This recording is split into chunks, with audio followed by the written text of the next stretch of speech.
खबर मध्य प्रदेश के विदिशा से है, जहां गंजवा सौदा नगर में विश्व हिंदू परिषद व बजरंग दल के नेतृत्व में प्रशासन के तानाशाही पूर्ण रवैया के विरोध में कलेक्टर को ज्ञापन सौंपा गया। बता दें, विगत दिनों अन्य विभागीय अधिकारी के नेतृत्व में राजस्व विभाग के अधिकारियों द्वारा नए बस स्टैंड पर अतिक्रमण हटाने की कार्रवाई की गई थी, जिसमें विश्व हिंदू परिषद के कार्यकर्ता की एक गुमटी, जिसकी कीमत 80,000 है। विश्व हिंदू परिषद कार्यकर्ता अनुसूचित वर्ग का है, वह गरीब है, वह अपनी रोजी रोटी कमाने में लगा हुआ था। बजरंग दल के नीलेश अग्रवाल ने बताया, वह व्यक्ति गौ रक्षा सेवा समिति का सदस्य, जो कि गौ सेवा में अग्रसर रहता है। किसी तरीके से उसने शासन से लोन लेकर 80,000 में गुमटी बनवाई थी, जिससे वह अपनी आजीविका चला रहा था, किंतु प्रशासन ने बगैर सूचना के उसकी गुमटी अतिक्रमण के नाम पर किसी षड्यंत्र के चलते तोड़ दी। आज हमने कलेक्टर के नाम ज्ञापन सौंपा और जांच की मांग की और उस गरीब को गुमटी प्रशासन द्वारा दी जाए, जिससे वह अपनी आजीविका चला सके। यदि इस पर कोई कार्रवाई नहीं होती है तो आंदोलन उग्र रूप धारण करेगा। विदिशा से संवाददाता संजीव शर्मा की रिपोर्ट।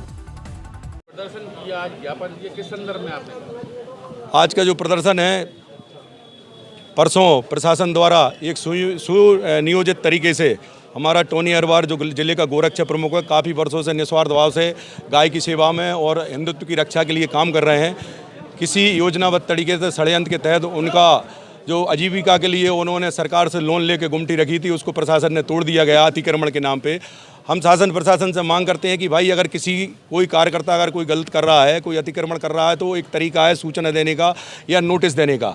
बगैर नोटिस देके केवल एक ही दुकान हटा के कि पूरे बस स्टैंड का अतिक्रमण हट गया, पूरे शहर का अतिक्रमण कर हट गया। शहर में आज ऐसे कई पक्के भवन बने हैं, आप सब मीडिया वालों को भी मालूम है कि सुप्रीम कोर्ट, हाई कोर्ट के नोटिस के बावजूद भी रसूखदारों के मकान नहीं टूट रहे हैं।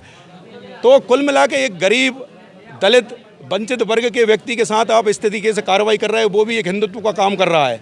भाई, हमारे कार्यकर्ताओं को कई विचारधारा से तोड़ने के लिए अगर किसी तरीके से अगर कोई मशीनरी षड्यंत्र के तहत काम कर रही है, तो हमने सरकार से मांग करी है। कलेक्टर साहब ने, संयुक्त कलेक्टर महोदय को भी भेजा है।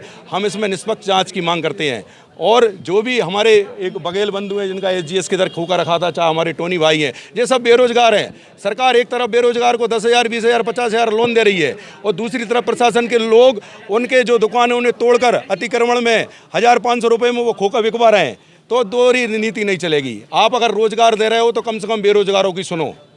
ये सरकार को बनाने में, विचारधारा को बनाने में ऐसे कई पूर्व बड़े बड़े नेताओं का हाथ है, जो गरीब और दलित और वंचित वर्ग के लिए काम किया है। तो हम किसी भी तरीके से हमारे कार्यकर्ताओं पे अन्याय, अत्याचार नहीं होने देंगे, चाहे हमें जेल जाना पड़े, चाहे हमें किसी के खिलाफ भी आंदोलन करना पड़े। ये आप जो कार्रवाई आपने जो ज्ञापन के उसमें मांगी है, अगर वो पूरी नहीं होती तो उसमें आपका आगे क्या?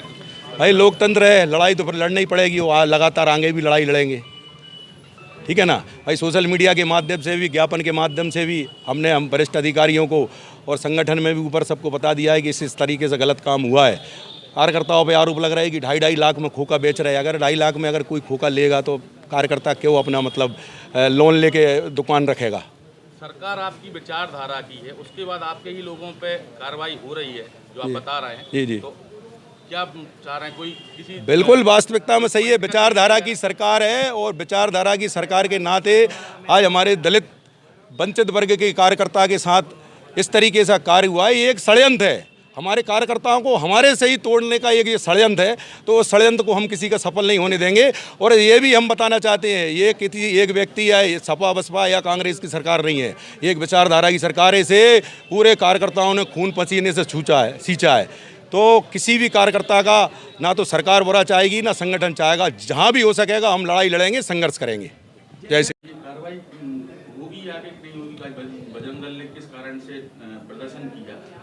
किसी अतिक्रमण को हटाने को लेकर प्रशासन को इन्होंने एक ज्ञापन दिया है। मैं कलेक्टर साहब के प्रतिनिधि के रूप में आके ज्ञापन लिया है मैंने, और इस पर जो भी न्याय संगत होगी जांच कराकर कार्रवाई करेंगे।